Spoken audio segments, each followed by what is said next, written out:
Gente, eu sempre gosto de vir aqui e compartilhar com vocês as minhas vivências na advocacia. E hoje eu vou compartilhar um fato que aconteceu comigo e que um dia irá acontecer também com vocês. Mas muitos advogados não comentam sobre esses casos não, tá? Mas eu tô aqui para comentar e falar com vocês como que aconteceu. Para quem não me conhece, meu nome é Beatriz Salles, eu sou advogada, professora e mentora da UAB.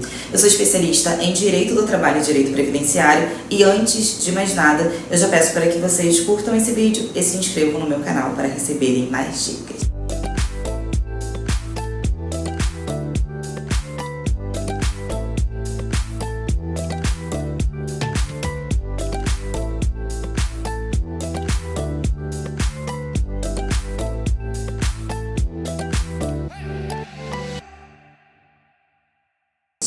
Mas calma lá, Beatriz, qual é o fato? Até agora você não falou. O dia que eu fui processada por um cliente por receber uma sentença improcedente. Bora lá que eu quero narrar esse caso aqui pra vocês. E já falar, gente, que o tal cliente perdeu, tá bom? Bora lá. Então, gente, terminado o dia, vocês sabem que eu tenho parceria com muitos advogados, né? E um dos meus parceiros falou assim: Beatriz, eu quero passar um caso para você. Eu falei assim, tudo bem, um caso consumerista, que particularmente eu não gosto de trabalhar e por isso que eu tenho parcerias no meu escritório também.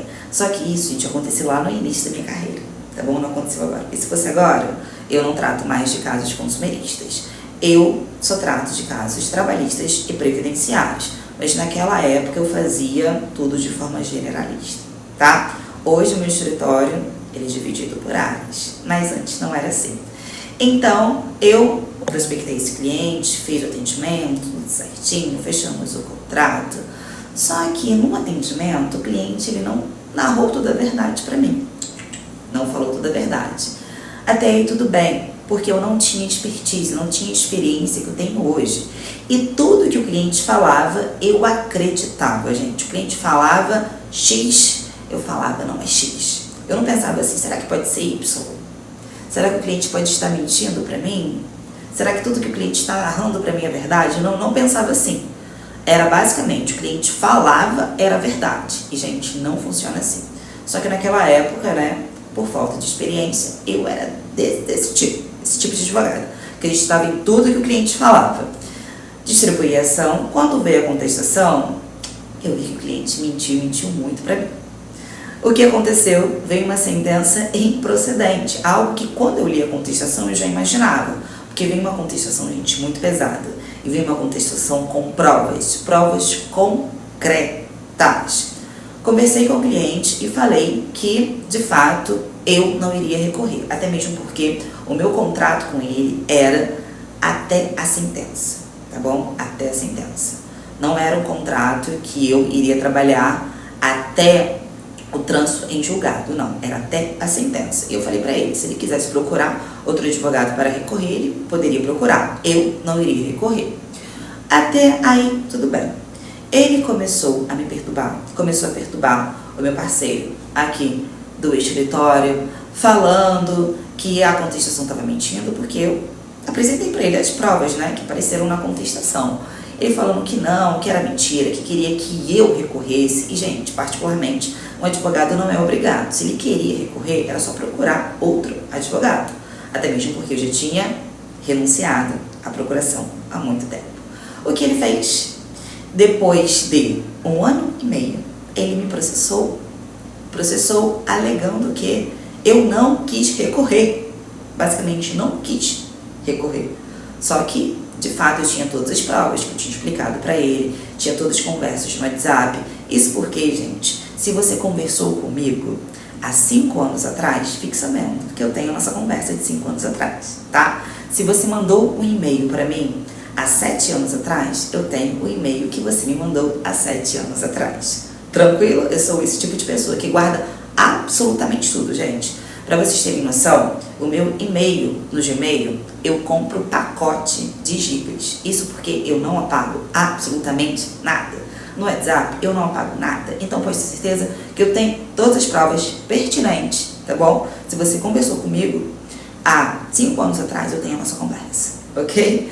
E isso eu fiz, juntei tudo e veio uma sentença improcedente pro cliente, né? Pro ex-cliente, na verdade. Mas qual é a moral da história que eu quero passar para vocês contando tudo isso? A moral da história, gente, é não confie em tudo que o seu cliente diz para você, tá bom? Sempre inicie a conversa desconfiando. Será que o seu cliente está, de fato, contando toda a verdade para você? Será que ele está contando tudo o que aconteceu? Bom, ele tem que apresentar provas de tudo que ele fala. Você tem que iniciar a conversa assim, gente, desconfiando do seu cliente. Sabendo que o seu cliente, ele, por muitas das vezes, ele irá omitir muitos fatos para a história dele passar a verdade para você.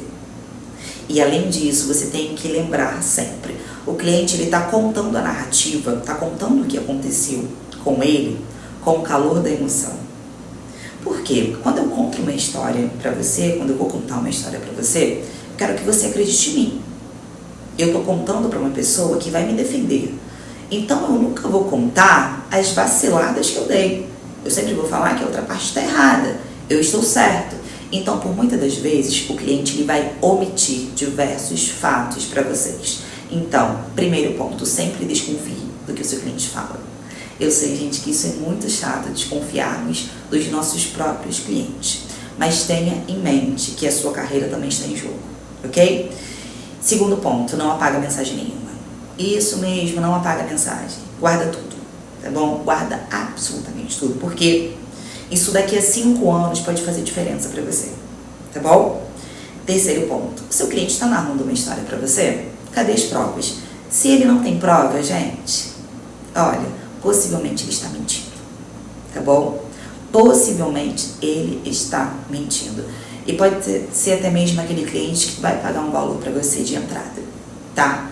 Mas saiba que isso futuramente pode custar muito para você, ok? Nesse caso em particular, gente, eu particularmente, eu não gosto de advogar em causa própria. Não gosto de advogar, porque eu coloco o calor da emoção na petição inicial. Mas nesse caso, como eu estava muito fria e distante desse caso, eu fiz a minha própria contestação, eu fiz a minha própria defesa. E devemos nos lembrarmos também que nós advogados não temos comprometimento de fim, temos comprometimento de meio.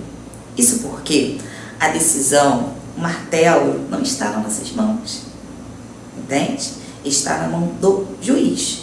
Então, imagina, se todo caso que você tem uma improcedência, o seu cliente vai lá e processa você, e você tem que pagar. Imagina se todo caso fosse assim, não é mesmo? E ainda mais em caso que o seu cliente mente para você. Eu não procurei nesse caso, mas quem deveria processar o cliente deveria ter sido eu, porque eu tenho até hoje todas as provas que ele mentiu para mim.